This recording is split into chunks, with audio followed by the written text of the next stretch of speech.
Recently on my Instagram stories, I asked you guys what types of travel content you wanted, and probably the most requested thing was people wanted an Airbnb 101 course. They wanted to know how to book vacation rentals, and I'll say Airbnb a lot throughout this video because I know it's kind of synonymous for vacation rentals, but these are my top tips on how I book Airbnbs. So if you're getting ready to book a vacation rental, whether it be through Airbnb or HomeAway or some of the other sites, the number one thing you're going to want to consider, obviously, is the location. And you're going to want to narrow it down somewhere close to wherever you're going, and depending on the type of trip is really going to determine where it's going to be. If you're going to Disney World, you can be within a few mile radius because you know that you're going to be driving each day.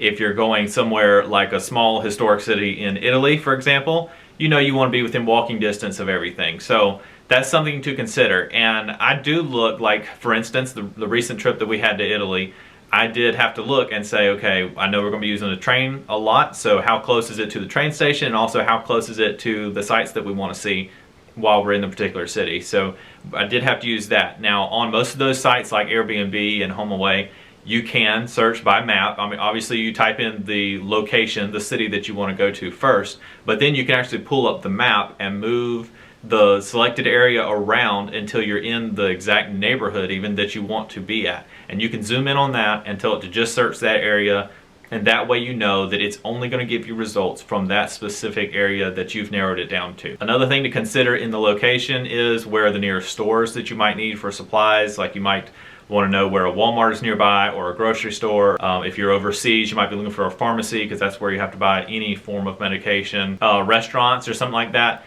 Any of those types of things, you do want to look, and it might not show up on Airbnb's website, but you can pull up like Google Maps or something on your phone and look at that neighborhood and make sure that everything that you're going to need is within reasonable distance, whether it be by car or on foot, however your type of trip is going to be going.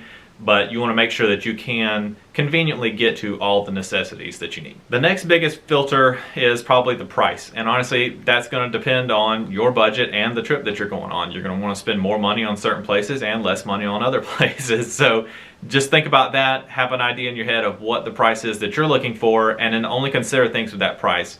And you can either filter out the other options, or you can just scroll through and only look deeper into the ones that match the price that you're in. How much does it cost to rent an Airbnb is a question I get a lot, and that is, it can be as varied as hotels are. Hotels vary by their rating, and they vary by the time of year that you're going. So you might stay very cheaply at a Holiday Inn in the dead of winter at the beach, but if you're staying at the Omni at the beach in the middle of the summer, it's going to cost you a fortune. So there's a lot of factors that go into this stuff. It's the same as hotels would be. We have gone down to Orlando. We've stayed in Airbnbs down there a lot, so you'll probably hear me mention that several times. We've gone down there before and spent, you know, a couple $100s a night on just a condo or a townhome, and then we've also gone down there before and spent just over $100 a night on a house that had like 6 or 7 bedrooms and a home theater and a pool and everything. It just depends on where you catch it, what time of year, what the travel demand is, and stuff like that. So definitely check, and check often. Look through the listings that you see there to see what is available, what matches your search criteria, and what's something that you'd be interested in spending on a place like that. And then once you get it narrowed down, you can kind of compare. Maybe you selected a few of them and you can say, well, this one's got this and this one doesn't, so this one's worth a little bit more. Or this one actually costs less, so it's worth more to me. Things like that. Be aware whenever you're looking at the cost of renting the home that you aren't just looking at the nightly rate. You also want to look and see what other fees are tacked on. And so if you click, sometimes it shows it to you right away, but if not, you can click the reserve button and it'll take you to the next screen, like where the checkout screen would be. You don't have to check out, but it will show you an itemized menu of each thing that you're paying for. So obviously you have your nightly rate, and then there's also usually a cleaning fee, and there's a service fee, and then there will be some form of a tax, like an occupancy tax or something like that. The nightly rate obviously is the nightly rate. The cleaning fee is what they charge to have their home cleaned. Now, some homeowners, they will charge $50. Some of them will charge $200 or $300. You never know.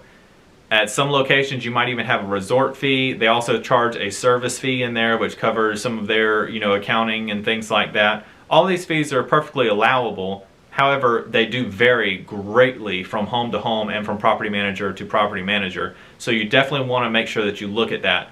a house that is, let's say, $150 a night might end up costing you more than a house that's $200 a night because this one has a lot of fees and this one does not. It's just the way that the game is, and you have to look at it. You have to make sure that you know what you're paying for.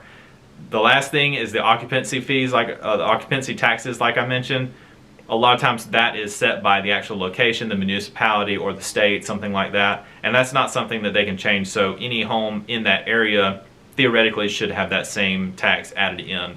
And that is something that you're going to have to pay regardless. After I have filtered by the location and I've narrowed it down to a few that match our budget, the next thing I look at is the pictures and the description. And I make sure that the pictures and the description match each other. So you don't want something that says it has a certain amenity and then you look in the pictures and that's not there. I also look at the styling, and that's something that is kind of specific to us, so I can't tell you like what style of home or decor you should be looking at, but it is stuff that you're going to look at. You're going to be attracted to certain things and I'm going to be attracted to other things. And so you need to look at the pictures and say, yeah, this is a place I would feel good about. I would have a good vibe staying here for the next week. So you look at those pictures, make sure it has all the amenities that you're looking for. Maybe you want a pool. That's something else that you can actually filter out, but that's something that you would see in the pictures and the description. Maybe you need Wi-Fi. I always want Wi-Fi at a place. Things like that that you can go through and say, you know what, the pictures all look really good. Let me read the description and it all sounds good. It matches exactly like what I'm looking for. And this could be the one for me. Lastly, I always look at the ratings. On Airbnb, homes have ratings and also the person that's listing the homes have ratings. So you'll see some people that have been rated very highly, or they are like a premium listing person. So they've listed a lot of houses or they've been on the service for a long time. There's different terms that the different websites use for these, but you'll see them on there and it'll be noted that they are a premium lister for these properties. But then the home itself is a different thing. So someone might have been listing for 10 years on this website with another house, but now they've started another house. Well, this one doesn't have a single rating on it yet. So you are kind of rolling the dice, but you might can look at the person and say, well, they've got great ratings and have always had great ratings. I doubt they're putting a house out there that's going to hurt their ratings. You want to pick a house that has high ratings. I mean, that's kind of common sense. Every once in a while, though, I will scroll through. I'll see this house has 4 stars. Why does it have 4 stars? And you can go back through and look and see who rated it low, because chances are there's only a couple of people that have given it a bad rating and that bumped their star rating down a little bit. So I look and I see who gave it a bad mark and why. Because if they did, typically they write in there what was wrong. And sometimes it's something where it's clear that it's more their issue than the actual house's problem or the property manager's problem or something like that. I read one where the person said, you know, we tried to check in and the house hadn't been cleaned yet and the cleaning crew was still there. And the property manager responded and said, yeah, you checked in at 11:30 in the morning and your check-in time wasn't until 4, so that's why the house wasn't ready. And to me, that's common sense. And I'm like, okay, that's not the property manager's problem. That's the person that rented it's problem.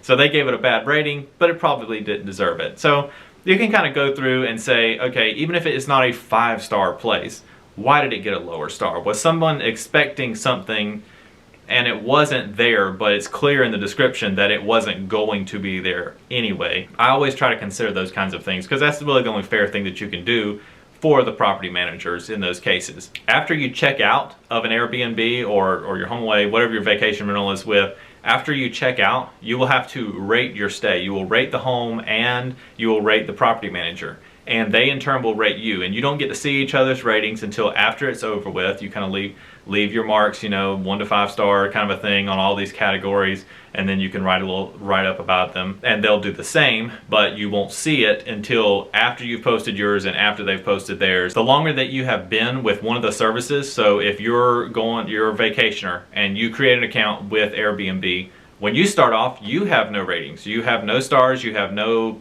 references from past places that you have rented, and so someone that's renting a house is taking a chance on you. So that's something to consider whenever you think about renting a new home. If you're a new person on Airbnb, the person that's renting you the home, they're taking a chance on you as well because they don't have any kind of background data on you.